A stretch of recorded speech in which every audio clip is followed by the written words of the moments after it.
Hola a todos, somos los alumnos de la Facultad de Ciencias Médicas de la carrera de Medicina de la Universidad Nacional de Caguazú y les estaremos hablando sobre la enfermedad de Alzheimer. Estamos integrados por Noelia González Urán, Héctor Paiva Macrin y Fabiana Vera Santa Cruz. Enfermedad de Alzheimer. Es una enfermedad neurodegenerativa de pronóstico grave y altamente prevalente en la edad senil. Está causada por la muerte neuronal en determinadas zonas de la corteza cerebral. Descrito en 1906 por Alois Alzheimer, es la causa más frecuente de demencia entre las personas mayores. En cuanto a su epidemiología, según Alzheimer's Association, el 13% de todas las personas de 65 o más edad sufren esta enfermedad. Es la causa del 50 al 70% de las demencias en los mayores de 65 años y la quinta causa de muerte en este grupo. Esta enfermedad presenta las siguientes características: declinación de la función cognitiva general. La mayoría de los casos se presenta en forma espontánea, en un 98%, siendo el 2% restante de forma genética, ligado al par 21, razón por la cual las personas que poseen síndrome de Down están más propensas a adquirir esta enfermedad. La supervivencia varía desde 2 a 20 años y la pérdida de memoria a corto plazo suele ser el primer signo.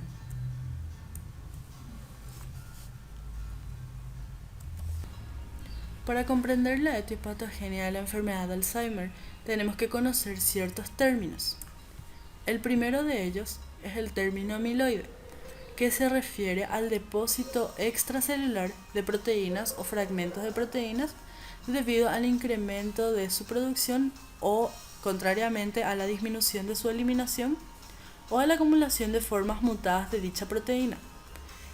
El amiloide en general se caracteriza como AX, donde A representa la amiloidosis o al depósito y X representa la proteína en fibrillas en cuestión, la cual generalmente corresponde a fragmentos proteolíticos que en vez de presentar una estructura secundaria en hélice alfa, presenta hoja plegada beta, por lo que se dice que hubo un error en el plegamiento de esta proteína.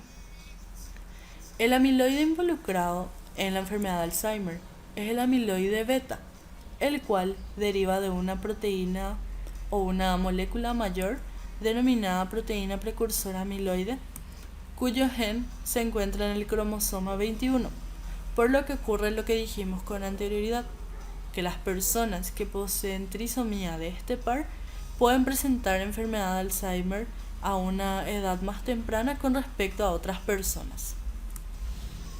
Esquemáticamente vamos a explicar lo que ocurre con la proteína precursora amiloide en un estado fisiológico y en un estado patológico o en la enfermedad de Alzheimer. Tenemos a la proteína precursora amiloide con sus dos fragmentos intra y extracelular y también transmembrana.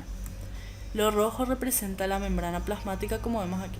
Esta proteína, cuyas funciones aún no han sido dilucidadas, sufre una proteólisis, es decir, que es escindida por ciertas enzimas. La primera escisión se da por la alfa secretasa en este sitio, lo cual da por resultado una fracción soluble denominada APPS.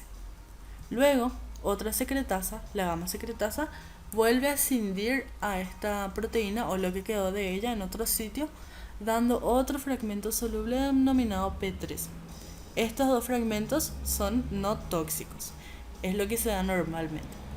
Luego tenemos el estado patológico, que se da en vez de que sea escindida por la alfa secretasa, actúa una beta secretasa escindiendo a la proteína en un lugar distinto y dando un fragmento denominado beta APPS que igualmente es soluble. Luego vuelve a actuar la gamma secretasa escindiéndola en su lugar habitual pero dando una fracción diferente, denominada ya amiloide beta, que debería ser soluble si presentara la estructura en hélice alfa, pero puede ser neurotóxico y agregarse si presenta aquel error en el plegamiento. Esta agregación, o también llamada oligomerización de amiloide beta, es lo que va a dar origen a las placas seniles. Acá vemos otro esquema en donde la molécula APP es escindida por la beta secretasa y da el beta amiloide, el cual se puede agregar formando placas amiloides o placas seniles, o también denominadas placas neuríticas. Estas placas, como dijimos al empezar la explicación, deben ser extracelulares, es decir, se encuentran en el tejido circundante que envuelve a las neuronas. Hay dos tipos de amiloide beta. Tenemos el A-beta 40 y el A-beta 42, que difieren solamente porque este último tiene 2 aminoácidos más hacia el extremo carboxilo terminal. El A-beta 42 es el neurotóxico, al cual, si la neurona queda mucho tiempo expuesta, puede aumentar la concentración extracelular de calcio, lo que va a dar por resultado una hiperfosforilación de la proteína tau. Esta proteína tau, como sabemos, se encuentra normalmente estabilizando a los microtúbulos, que se encuentran en gran cantidad en el axón, ya que se encargan del transporte axónico.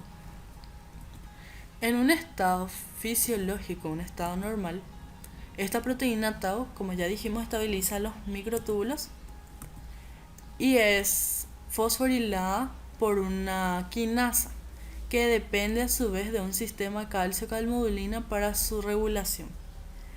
Si, como dijimos, la célula o la neurona se encuentra expuesta a altas concentraciones de calcio, esta quinasa tiende a hiperfosforilar a la proteína tau, lo que va a dar por resultado un cambio conformacional y va a hacer que esta proteína se desprenda de los microtúbulos y tienda también a acumularse, formando lo que vamos a llamar ovillos o marañas neurofibrilares. Aquí otro esquema donde las proteínas tau se desprenden de los microtúbulos y tienden a agregarse. A diferencia de las placas amiloides, estos ovillos neurofibrilares son extracelulares, porque como dijimos, los microtúbulos se encuentran en el axón, por lo que al desprenderse la proteína tau, se tiende a agregarse a lo largo del axón y pasan también al soma neuronal. Entonces, a modo de resumen, podemos decir que lo primero que ocurre es una producción aumentada de amiloide beta 42, que es el neurotóxico. O también puede ser una disminución de la eliminación o depuración. Luego ocurre la oligomerización o agregación y formación de hojas beta, que era el plegamiento erróneo de A-beta 42, lo que causa neurotoxicidad. Luego ocurre un aumento en la concentración de calcio. Entonces tenemos simultáneamente un depósito de amiloide beta 42 y de tau hiperfosforilada. Y si esto ocurre durante muchos años, da por resultado la formación de placas amiloides y marañas neurofibrilares, lo que a su vez va a interferir con la función neuronal y va a dar por resultado signos y síntomas clínicos de la enfermedad de Alzheimer. Entonces, la suma de las placas neuríticas y los ovillos neurofibrilares van a causar que se perturbe el transporte axónico, porque van a interferir con los microtúbulos. Entonces, al estar perturbado este transporte, se va a alterar la cantidad de neurotransmisores, obviamente porque no van a poder pasar de una neurona a la otra.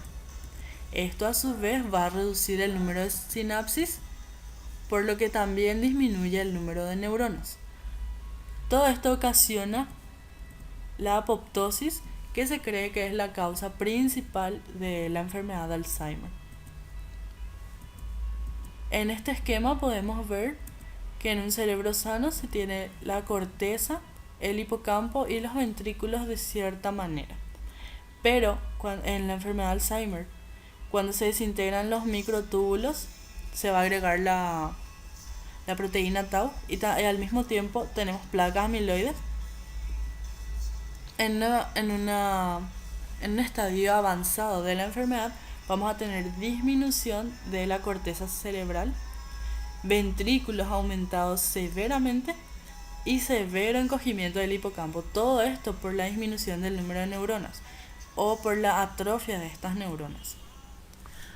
Otro factor importante, o hasta el momento que se ha descubierto en la enfermedad de Alzheimer o que se cree, es la apolipoproteína E, que tiene su gen en el cromosoma 19 y se encarga del transporte de lipoproteínas. Esta apolipoproteína E es una de las proteínas que tienden a oligomerizarse con las proteínas del amiloide beta, porque se la ha hallado en las placas amiloides. ¿Qué ocurre entonces con los neurotransmisores? Los neurotransmisores tienden a disminuir con el envejecimiento en sí, pero en la enfermedad de Alzheimer esta disminución se ve más críticamente. Es decir, el neurotransmisor más importante a nivel de la corteza cerebral es la acetilcolina, y vemos que en la enfermedad de Alzheimer disminuye el triple de lo que debería disminuir con el envejecimiento en sí, a nivel cortical. Entonces, la noradrenalina también disminuye más a nivel del locus coeruleus, porque se encarga de regular el sueño y la vigilia. Luego tenemos la serotonina, que disminuye a nivel de los núcleos del RAFE, que se encargan del sistema de alerta. Y luego disminuye también el nivel de glutamato a nivel cortical, ya que la corteza, como sabemos, es un área importante en la memoria y el aprendizaje y la atención de las personas en esas funciones. Algunos aspectos bioquímicos que encontramos de común en la enfermedad de Alzheimer con otras demencias es que disminuye el número o la cantidad de lípidos totales del cuerpo, porque disminuye el tejido cerebral, que sabemos que es mayoritariamente lipídico. También disminuye el consumo de oxígeno, el cociente respiratorio, y el flujo cerebral debido a la disminución del número de neuronas. Ahora les estaré hablando sobre los signos y síntomas. Primeramente, observamos déficit de funciones cognitivas, presentándose la afasia, que es la pérdida de producción y comprensión del lenguaje. Esta deficiencia afecta al área de Broca y el área de Wernicke, que son las encargadas de la producción y la comprensión del lenguaje. También se presenta la apraxia, que es la pérdida de la capacidad de llevar a cabo movimientos a propósito, y la agnosia, que es la interrupción en la capacidad para reconocer estímulos previamente aprendidos. Luego observamos también los trastornos psiquiátricos y las dificultades para realizar actividades de la vida diaria. En cuanto a las etapas de la enfermedad, se presentan 3, que son las siguientes. Primeramente, la inicial o ligera, la intermedia o moderada y finalmente la avanzada o grave. En cuanto a la etapa inicial, se presenta la pérdida de memoria episódica verbal y de la capacidad tanto para aprender datos nuevos como para recordar material recientemente aprendido. Dificultades de atención, de resolución de problemas y del uso de palabras. El enfermo no acierta al decir la fecha del día o reconocer lugares y muestra excesiva pasividad. En cuanto a su segunda etapa, que es la intermedia o moderada, se agravan los trastornos de memoria y se acentúan los problemas del lenguaje. Pueden aparecer depresión, ansiedad, agitación, agresividad e insomnio. Ya no puede usar apropiadamente el dinero, el teléfono, pierde las habilidades culinarias y habla con personas del televisor o con su reflejo en el espejo. Debido a que no puede realizar muchas de las actividades, empieza a depender de otra persona. Y finalmente aparece la fase avanzada o grave, que es en donde empeoran las dificultades para entender el lenguaje, leer o escribir. El paciente va perdiendo progresivamente el habla, la dependencia se va haciendo total para lo más básico y pierde el control esfinteriano vesical y anal.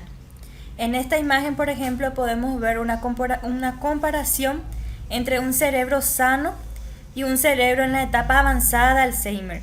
Se ve que la masa cerebral disminuye debido a la muerte celular y los ventrículos aumentan de tamaño. En el estadio final pierde la movilidad y se ve confinado en la cama. Adopta una posición fetal y muere por infección respiratoria, urinaria o de las úlceras de decúbito. Para el diagnóstico de esta patología tenemos que la pérdida de memoria durante más de 6 meses y la presencia de uno o más marcadores biológicos como ser proteínas anormales del líquido cefalorraquídeo, mutación patogénica o en la neuroimagen, atrofia en la resonancia magnética y el hipometabolismo específico en la tomografía por emisión de positrones nos llevan al diagnóstico de esta patología. Recoger una buena historia clínica, realizar minuciosamente una exploración general y neurológica, el examen breve del estado mental, que por sus siglas en inglés Mini Mental State Examination, y la DCAL, que es el deterioro cognitivo amnésico ligero. Estas dos últimas consisten en pruebas que se realizan a los pacientes con dicha patología para observar y analizar el estado de sus cortezas cerebrales. Bueno, en la imagen A tenemos a un cerebro con estado normal y en la imagen B a un cerebro con Alzheimer avanzado. Esta imagen nos muestra el hipometabolismo en la tomografía por emisión de positrones. En cuanto al diagnóstico anatomopatológico, tenemos a las placas neuríticas seniles, que son acumulaciones esféricas focales de prolongaciones neuríticas dilatadas, que miden de 20 a 200 micrómetros de diámetro. La tinción se puede realizar con rojo Congo y se observa en el hipocampo, la amígdala y la neocorteza. Ahí se pueden observar a las placas neuríticas con el centro amiloide. Las placas difusas son un estadio precoz de estas placas neuríticas y se observan en ganglios basales, en la corteza cerebelosa y el núcleo estriado. Aquí podemos observar una diferencia entre las placas difusas y las placas focales.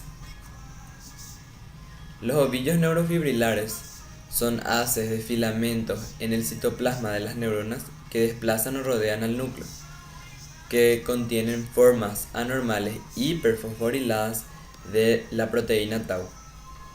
La tinción es con hematoxilina y eosina y una tinción especial denominada Bielchowski. La corteza entorrinal, hipocampo, amígdala, el procesófalo basal, los núcleos del RAFE contienen estos ovillos neurofibrilares. En esta imagen podemos observar a un núcleo de una neurona que contiene a la proteína tau normal y a la proteína tau hiperfosforilada. La angiopatía amiloide cerebral, AAC, se debe a la acumulación de amiloide en las paredes de los vasos pequeños. La degeneración granulovacuolar, que mide más o menos 5 micrómetros, que se observa en el hipocampo y el bulbo olfatorio, es otro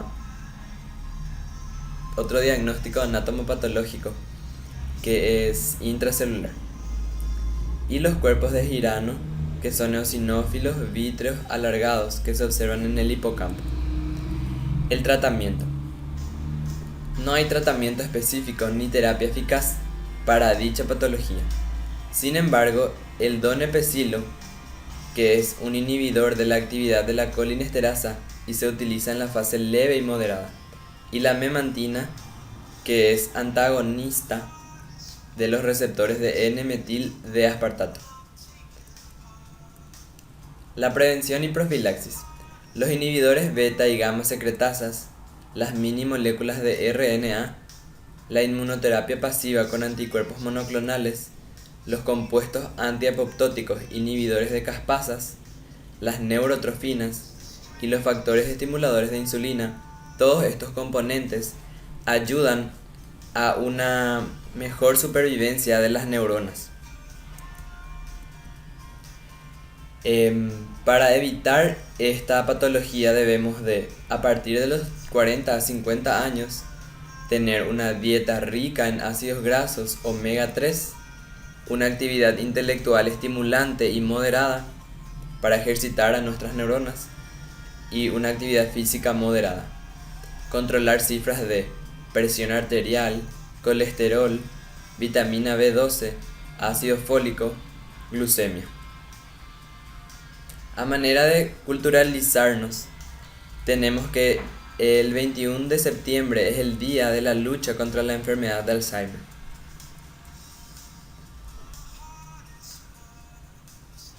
Caso clínico. Mujer de 72 años de edad que vivía sola fue encontrada vagando por su vecindario a las 2 a.m. Estaba desorientada y fue llevada al hospital. Fue incapaz de dar respuestas claras al interrogatorio. Más tarde, el hijo manifestó que un neurólogo había diagnosticado Alzheimer's disease temprana a la mujer, quien se había negado a ingresar en una institución de cuidado. Su memoria a corto plazo había empeorado durante los meses recientes. Estaba recibiendo medicamento, donepezil para Alzheimer's disease. No tuvo otros antecedentes importantes, pero se volvió a consultar al neurólogo.